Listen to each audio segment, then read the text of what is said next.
Welcome to Catch Her Spark with Jen Maldonado. These are conversations with women who are building meaningful careers, stepping into leadership, and designing life on their own. Well, ladies and gentlemen, get ready because today there's a particular kind of doctor who decide at some point in their careers that they're done staying quiet about the things women are thought to whisper about. So Dr. Susan Hardwick is that doctor, a board certified gynecologist and certified menopause practitioner. Whoa, we're going to ask a lot of great questions. But she spent her career in conversations most people avoid: hormones, sex, healthy aging, identity, all the messy and beautiful parts of midlife that nobody hands you a manual for. So she founded Complete Midlife Wellness Center in Houston and basically building the resource she wishes more women had. A place where hormone optimization and sexual wellness are treated like the essential health topics they are, not the afterthought. So I'm really excited. She's also an author, a writer, a consultant, you name it. So I'm really happy to have her in the program today. Put it all together and you get someone who is not just credentialed, but genuinely live it. The late nights, the hard conversations, the long miles. She talks about midlives like someone who is actually on it because she's in it. So, Dr. Susan, welcome to the program. How are you today? I'm great. It's so great to be here with you. Yes, I'm super happy. I have personal questions. I want to know more about your life, your story. Who is Dr. Susan behind what she does? So we're going to embark in this journey and just have fun with it. But also let's learn some good stuff about midlife. So Dr. Susan, can you share about what you do and your passion? So I trained as a traditional OB-GYN.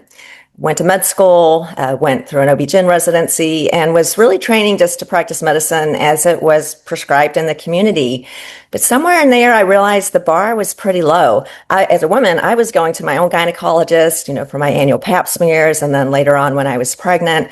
And you might remember, and this still exists, walking into a doctor's office where they had the glass sliding door with the people behind it that were kind of ignoring you, and the magazines that were out of date in the days they had magazines before COVID.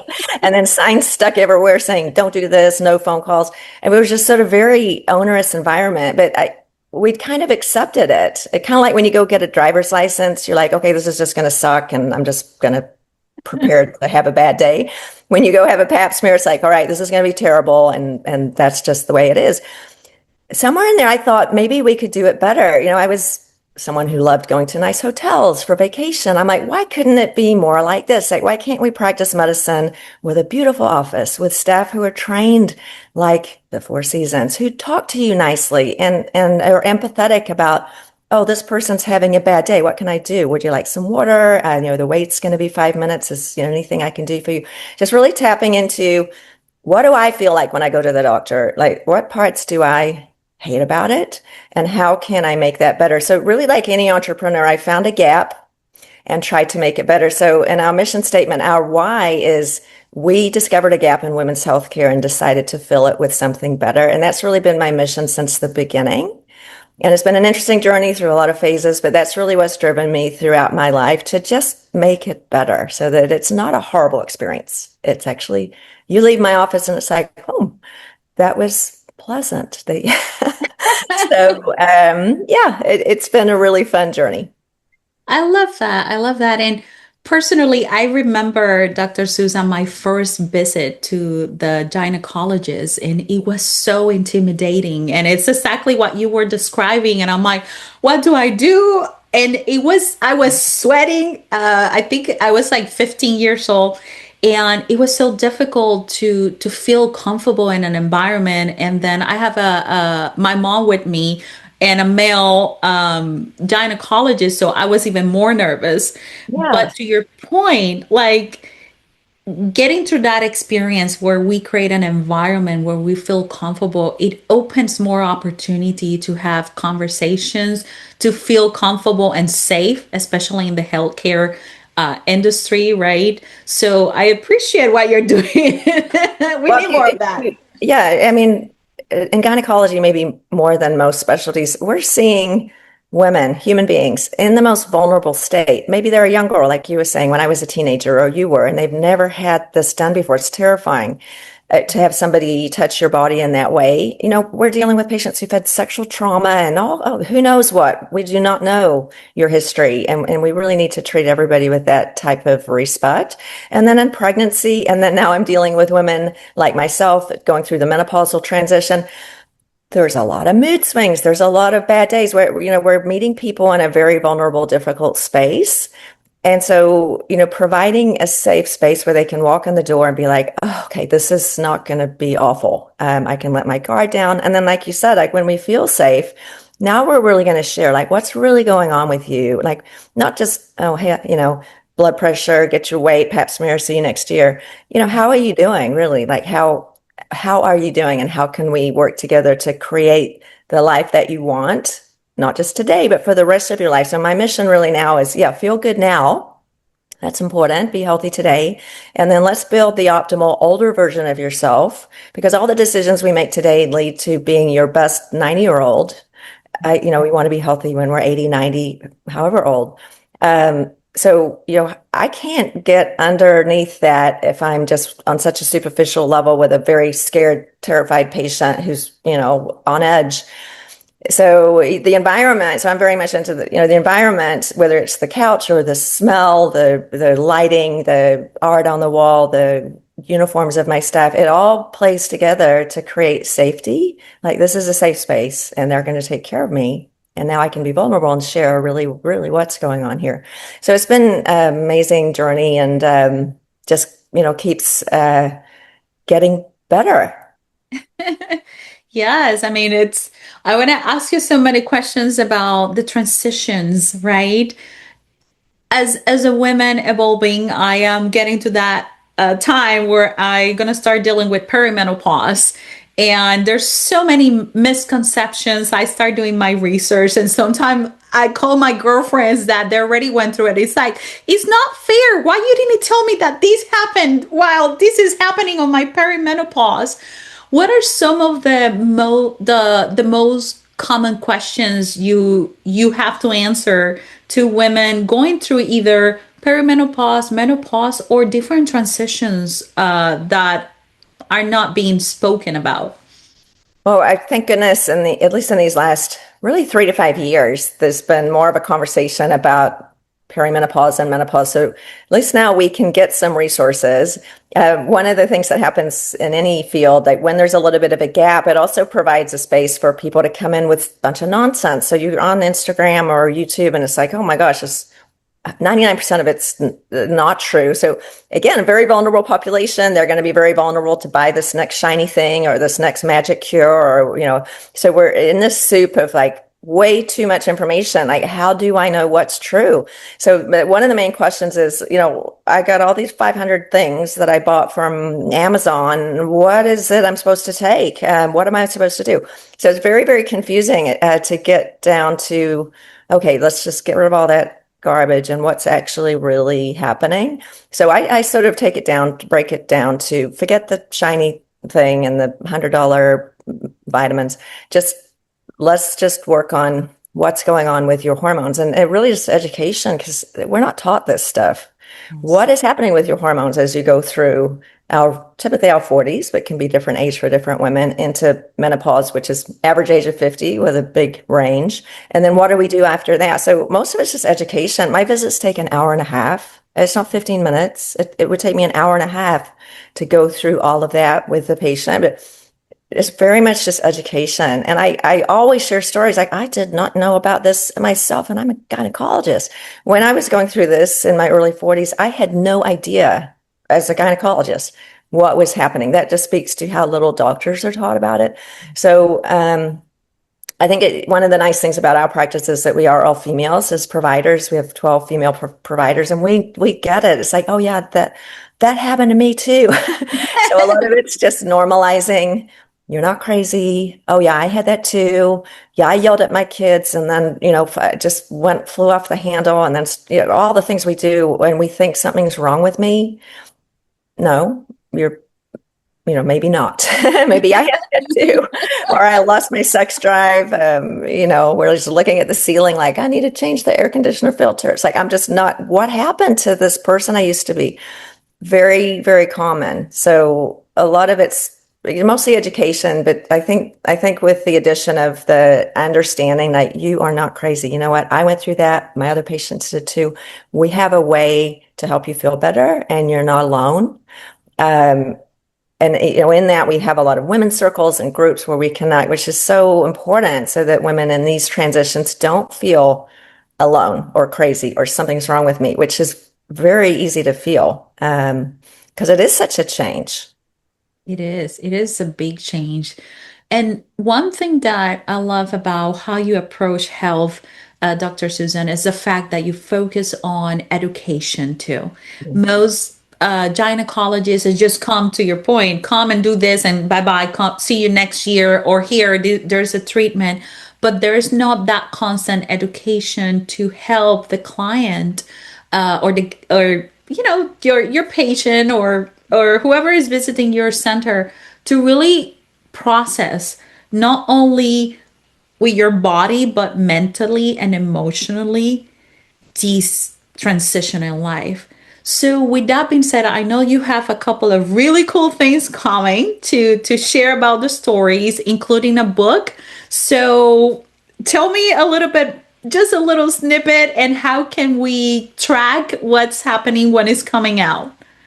Oh, we have so many fun things going on. So if anybody was interested in having this type of care, we see patients in perimenopause. So typically, 35 and on, or patients who are having symptoms of perimenopause at any age. And like I mentioned, we do have a 90-minute visit, which is, it's so like, this is what happens very frequently when a patient comes to this visit. At the end of it, there's tears. Like, nobody has listened to me for 90 minutes. Like, nobody's gone through my labs in that detail, every line, and told me, what does this mean?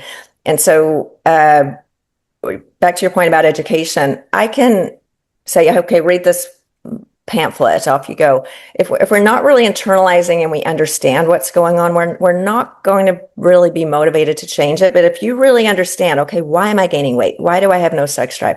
Why am I losing my muscle? And here's what we can do about it. Then you're like, oh, I get it. I know what's going on in my body now, so I can make a change. So coming to see us, you can find us at completemidlifewellnesscenter.com. That's an option. We see patients in Texas, California, New Mexico. That's where we're licensed. But we also see patients from all over the world in a coaching capacity.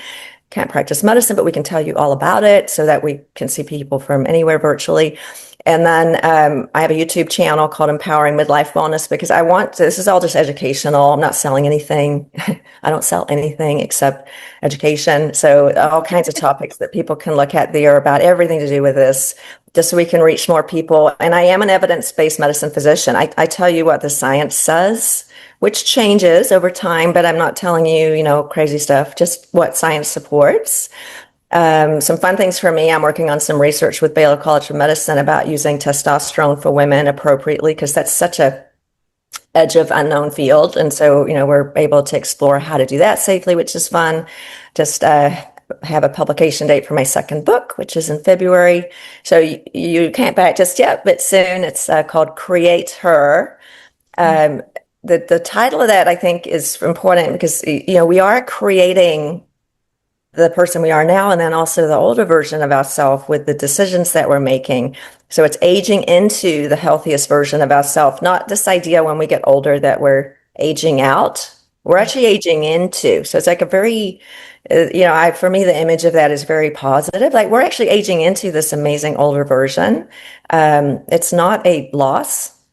We're losing some things and we're gaining some things, but overall, we're becoming this person that we were meant to be. So that's exciting.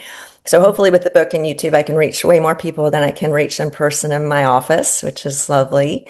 Just all kinds of exciting things. I really, as an entrepreneur, just want to keep, walking the edge of what's new. Okay, what could we do better? What's new? What needs to improve? Like, we're just never stopping trying to make things better, whether it's in the office environment and the way we see patients, or even in the way medicine is practiced across the world, for example, with testosterone. Like, how do we make that better and safe? And yeah, so I get very inspired by waking up in the morning to figure out how can I make this a little bit better. And it's fun to see that change. And actually, I have noticed, I'm not saying it's because of me, but certainly a lot of people did something similar, so that now when you go to a doctor's office, it's quite common to see it being very beautiful. And, people are leaning into that more. And it's lovely to see that, I don't want to own this on my own. I want the whole world to have it, so that everyone can go to the doctor's office and have that experience. Yes. Oh my God. Now, I am very curious about something, Dr. Susan. My family comes from a healthcare industry. My brother is a doctor. My mom is a retired nurse practitioner. And what I have learned is that a lot of doctors stayed in the traditional lane their whole careers. What inspired you to step outside of that and become an entrepreneur, right? And was there a specific patient conversation or a moment that make you think, I need to build something different than what already exists? Well, my first job, I was very young, right out of residency. I took a job working for an individual physician. It doesn't matter that he was a man, but he was. And he ran a traditional office. Mhm. And he was very popular and a very nice guy and a good doctor. However, working in that environment for 2 years, the entire time I was going, I could do that better. I could do that better. I could do that better. So I just saw all these ways that I could make it better. And no judgment at all. He wasn't very open to making things better. And so I just knew that I could do it better. So I just took this leap to leave that job and create an all-female practice with all of the things that I saw that I could do better. And if I had gone back to then, when I was in my very early 30s, I probably would have told myself, what the heck are you doing? You don't know anything about running a business. You don't have an MBA. You don't know how to do this. I sort of didn't care. I just knew, this is this gut thing some people have, and I have it. I just knew I needed to do it. I didn't know how. I didn't know how it would turn out, or there was a lot of ups and downs. I just knew it would work. Somewhere from that trust center where you have faith that I need to do this and I know it will work. I don't really know how you get struck by that feeling, but when it's there, you just do it. It's sort of, jumping out of a plane with a very small parachute. I had support, and but I just knew it would work, and it did. I mean, it was such an obvious gap. I mean, the gap was so big and so obvious. I'm like, even if I made it a little bit better, it would be a dramatic improvement, and I made it like much better. So there's just no way it wouldn't work. And if within a year, we were super busy and started out with just me, and then that business grew to having 28 providers and 140 employees, and it just, because everybody wanted to come. Yes. Wow. Now, let's learn about Dr. Susan. What happened? What changes happened personally, emotionally, professionally from Dr. Susan of that young age, I want this, to today's Dr. Susan? What did it take? Well, there was definitely some ups and downs. It hasn't been smooth sailing, as anyone who owns a business will say. There were tough times for sure, where I had no idea how it was going to work out. In the early years of that, I had two pregnancies and was trying to work and couldn't take any time off. I went back to work 2 weeks after both of my deliveries, and it was hard. But I never lost the faith that it would work. And exactly in 2020 during COVID, I decided to leave that practice that I had grown to that very big practice that I mentioned, because I became so passionate about menopause, as going through menopause myself. I'm like, I had that same feeling, like I need to do that. That's a massive gap. So I retired from that, and I took my nurse practitioner, like, okay, well, let's just have a little quiet business, and we'll just have a couple of us and see a few patients, and we're done with this big business thing. Well, apparently that is not how I roll, because now it's like a big business again and really busy, and which is wonderful. But yeah, a lot of ups and downs. Starting over when I was 50, That's not something I thought I would do, but I was just very inspired to like that. I'd done that. Like that was great, fantastic project, growing that first group. It was a traditional OB-GYN group. And then just was inspired to do something different. So, changing careers at 50 is not what most people do, but you can. And so I really try to inspire women to, if you feel like you're sort of done with this project, whatever it is, your marriage, your friendship, your job, your whatever, doesn't matter how old you are, you can start over and do this other thing that you feel passionate about. So many people switch careers or relationships or whatever, no matter what age. Like I just really feel passionate about that. If we feel stuck or feel done, or that was a fantastic career, but I was sort of uninspired. I was like, okay, I've done everything I can here. There's nothing else to do. I want to do something else. Yeah. So I guess that's sort of the story of my life. I do project, move on to another one that I feel passionate about. I do love living in a space of being passionate about something. This new book is the current thing that I'm passionate about. And then there'll be some other thing next year. I'm not sure what, but not ignoring the voice inside you that just wants you to keep growing. And I think we don't always listen to that. I know I didn't when I was younger. I never stopped to listen, but just stopping for a minute and like, what is it that I want? And what is it that would feel good to me to do? And then, if we can, listen to it. And it's not always easy because it might be leaving a job or leaving a marriage or whatever, moving to a different country or a lot of things that are very hard at first. But, we only have one life. I really believe in listening to wherever your passion calls you, even if it's hard, just do it. That's, I do Ironman races for the same reason. It's like, why not? It's just, let's do it. It's fun. I know when you told me that, I was like, what? Respect for the girl, respect for Dr. Susan beyond, right? Because it takes a lot of mental strength, body development too, because that's not a thing that you can do like start yesterday. What does it take from you to prepare mentally, emotionally, and even professionally when you are doing a challenge like that? When I mention that, it is really not to be like, oh my gosh, you're so amazing. It's really because it sounds strange, but it's not that hard. And now certainly doing that race is hard and training is hard. But to me, and I try to teach my patients this idea too, like if you really believe in something, like if you believe something's good, whether it's healthy nutrition, exercise, doing a challenge that will feel exciting, then you'll just get up and do it because it's like, oh, okay, this is good for me. I want to do it rather than, okay, this is so hard. Let me grind through it. So this is what the book's about, like making these things, reframing our minds so that, yes, it might be physically hard. I got up early and went to spin class this morning. That was physically hard, but I jumped out of bed and I went because I want to. It's fun. I know it's good for me. So it's getting rid of that resistance in our mind where we're like, I don't really want to do it, but I'll do it because I have to. Yeah, not that. So in that respect, it's not hard because I want to do it. So what is it? Yeah, it's a lot of training and all that, obviously, but in the end, it's just fun. I mean, I do it because it's fun. In that respect, it's not that hard to do. Yes. I mean, just the fact that you have that perspective, I'm going to do this and it's fun and it's not that hard. Yes, it will take discipline and this is the attitude I need to embrace. I think that right there is a key to success, right? Approaching with the right mindset and structure and discipline too. I think that that's the difference between short-term success and long-term success in everything that you do.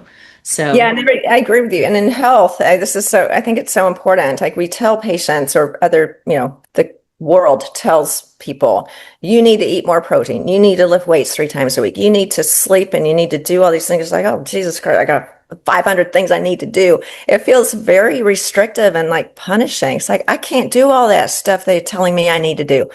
I'm like, just forget that. Like, what do you believe? What do you believe is good for your health? I have never heard a patient tell me that, oh, I don't yet. Maybe she says, I don't exercise. the reason is never because I don't believe it's good for me. It's a different reason. Like I'm scared or I'm overweight and there's a lot of reasons, but none of them are, I don't believe it's good for me. Now, so if you believe it's good for you and you believe eating health, everyone knows what healthy food is. I don't need to tell you what's not healthy, right? Yeah. You're not eating donuts because you think they're healthy. Different reason, right? So if you can find what you really believe, okay, I really believe that this is good for my body. I really believe this is going to help me live longer. I really believe this is going to make me feel good about myself. And tap into that belief, not some other person's belief on Instagram, yours. If you do what you believe is good, you will feel good about yourself. So I love this saying, if you want to feel good, do things you feel good about. It's really that simple. I don't need to tell people what to do. I'm going to help them tap into how to do it. Find what you believe in, and then doing it is easy. And everybody believes eating healthy is good, not drinking too much, sleeping well, having good relationships, exercising. Everybody believes that's good. So Yes. make it easy. I mean, stop making it so hard. I mean, I'm really into making life easeful and then becoming healthy because you want to. Yes. I mean, I think that humans struggle with from the say to the get it done and Yeah, the execution. And yes, I think that that's the part where they need communities supporting them to make them accountable, having right. a reason for you to want to do that. Passion and faith are very critical too. So I can see that happening. Now, Dr. Susan, I'm going to ask you about these two things. One, well, when you're transitioning into a new life as an entrepreneur or even preparing for menopause, there is the emotional challenge, there is the personal challenges, and also there is the financial challenges. Do you take an approach, or are your clients taking an approach to prepare financially, to for perimenopause, for menopause? What does it take?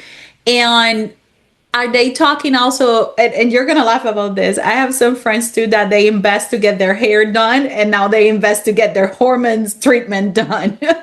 Which I'm like, okay, that's fun. That's a great topic. Let's ask the doctors, how are their patients dealing with? Yeah, that's a good question. So people have said this before, and I see it's true. We spend more money and more time taking care of our car than our body. Or, for example, we might have a budget for quite a lot of money to get our hair colored or our Botox or these things. Going to the doctor, many of us have been trained that that's covered by insurance, so it's $10 or it should be basically free. So moving into a space where, okay, I'm going to invest because we're outside of the insurance system because we see patients for 90 minutes. That is not covered by insurance. They won't cover a 90-minute visit. So making an investment to come and see a doctor who's really going to possibly change your life. And yes, it'll take 90 minutes. Like if you saw your attorney or your accountant or your psychologist, you would make that investment. Now, people won't make an investment if they don't think they're worth it. So of course, it's not available to everybody. I understand it's more expensive than some people's finances will manage. But I would challenge someone that, if you've got money to get your hair colored and do Botox and get your really nice car fixed, why are you not investing that much in yourself or for our kids for that matter? I got 3 kids in college. Like I spend so much money on my kids to think about what about what am I worth? Like my health, right? I'm not talking about spending $100,000 on plastic surgery. You can if you want to, but just in investing in your health, like finding out about your hormones, getting your hormones balanced. Now, if you're getting that done by somebody like us, yes, that is an investment. Maybe it's a few $100s a month or whatever it is that you decide to pursue. But if it's going to make you live a healthier, happier life, what is that worth? It's something to think about. But if we can't get past the point that I'm not worth it, I just do stuff for other people, I would never spend that on myself. That's a sticky point. And so I tell everybody, you are worth it. Like what else is there? What else is there to do in this short life? Maybe I have 40 years left. What else is there to do? except to invest in making myself the healthiest person that I can be so that I can serve others and feel good. I don't want my kids to have to take care of me because I developed a chronic illness that I could have avoided, like breaking my hip or Alzheimer's, or a lot of these things are avoidable. So it's not selfish. It's actually helping you to stick around in a more functional space so you can serve others, and then your kids are not going to have to take care of you. That's very motivating for me. Those of us who have an older parent like I do who's not doing well and requires a lot of care, I don't want to be that person if I can help it. Yeah.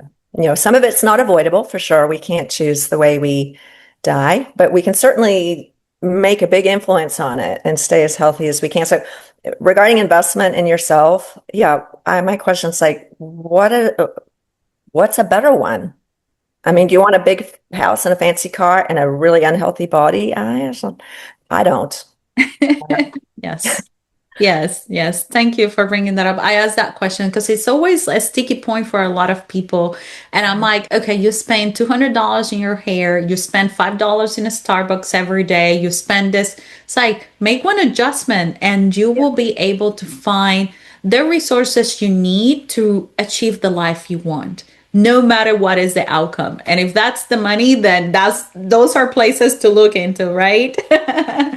Yeah, one of my teachers, I have a spiritual practice. I love this saying about giving something up. Just say you decided, okay, I'm going to get a less expensive hair coloring process so I can spend $100 a month on my own health.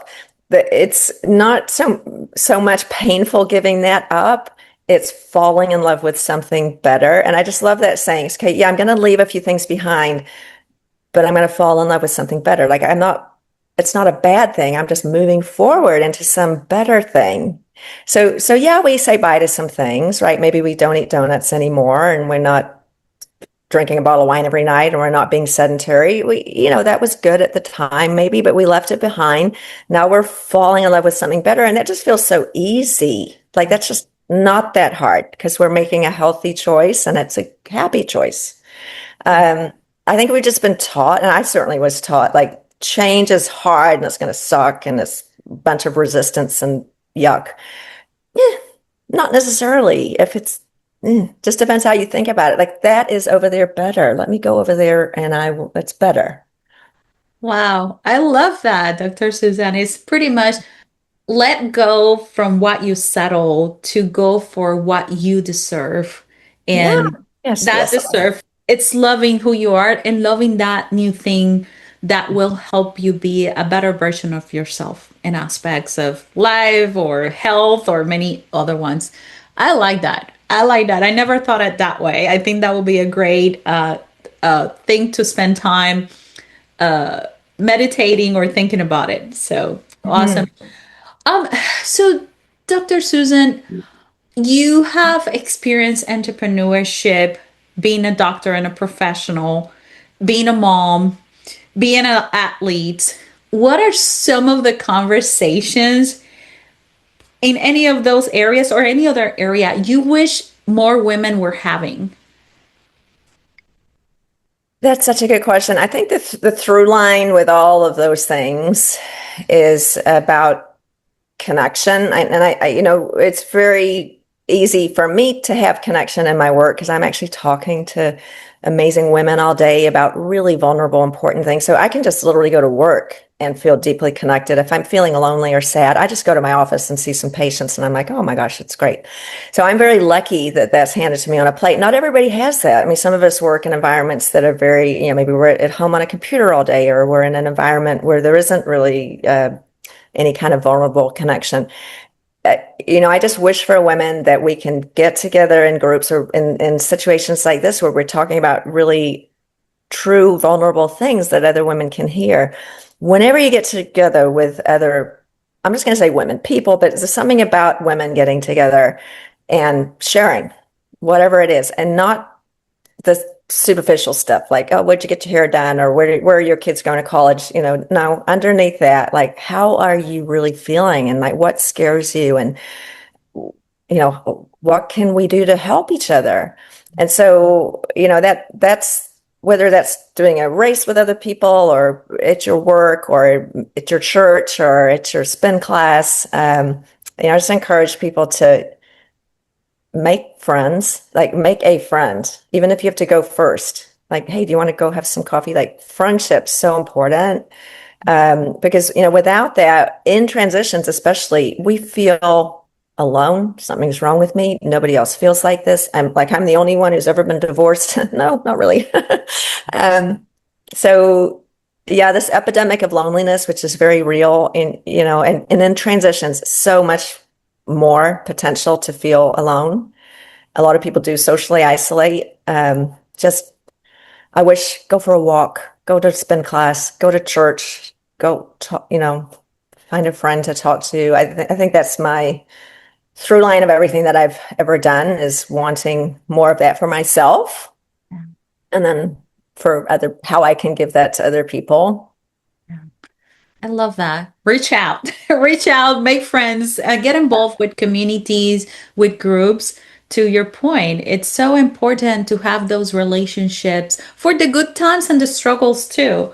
So that's part of being healthy, mentally healthy too. Well, and we know now having connected relationships is one of the most important things that makes you live longer. I mean, it's incredibly important. And living a long time is one thing, living a certain number of years, but how can we feel happier, more at ease, more at peace during that time? And I've never met anybody who imagines their best self at 80, 90 years old being alone. Never. They're always surrounded by family. They're always surrounded by friends in your imaginary elder day. No, I've never met anyone who wants to be alone. Yes, that's correct. That's correct.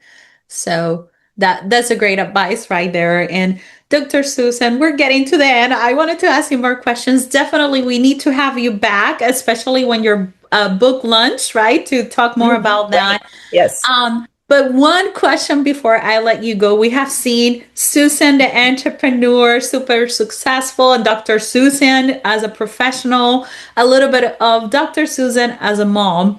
Now, about Dr. Susan or Susan, tell me a quirk about you that most people don't know. Well, let's see. I have quite a few. A quirk about me. I listen to a podcast every night before I go to sleep about something inspirational or educational, because I did do the thing we all know where you don't watch TV or look at your phone. But I love listening to people talking to me while I'm going to sleep about something inspirational. I think it gets in my head and gives me good dreams. That's just something that I like to do. I love to hear other people talking about things like this or something motivational or inspirational to help me get to sleep. And it's actually helped my sleep. Did not sleep well in the past. My kids think that's quirky. If they're home from college, they're like, why do you have the radio on? I'm like, no, it's a podcast. That's how I put myself to sleep. This is my lullaby. I don't listen to sleep sounds. I listen to somebody talking about something nice or inspirational. Maybe that's a quirky thing, but surrounding yourself with good stuff, wherever it is, like what you're listening to, what you're watching, what you're looking at, like whatever you ingest, which isn't always food and liquid. It's sounds. It's what you're reading in the news. I guess I'm very cognizant about filling myself with good things. I don't read I don't doom scroll. It's like, I just don't want that in my body. I hear you. I hear you. I try to avoid it. There's times I get engaged and I'm like, no, enough. 20 minutes. That was a lot of time of your life on this. Right. Yeah. I mean, I'm not saying I never do it, but I will tell you at the moments I do get stuck in it, it has never ended well. Like every time I do that, I'm like, that never worked. It never will work. It's never going to work. Just don't do it. Yeah, but I still do occasionally. Yes, we have those moments we want to experience sometimes what I call the silliness too. Why not? That's right.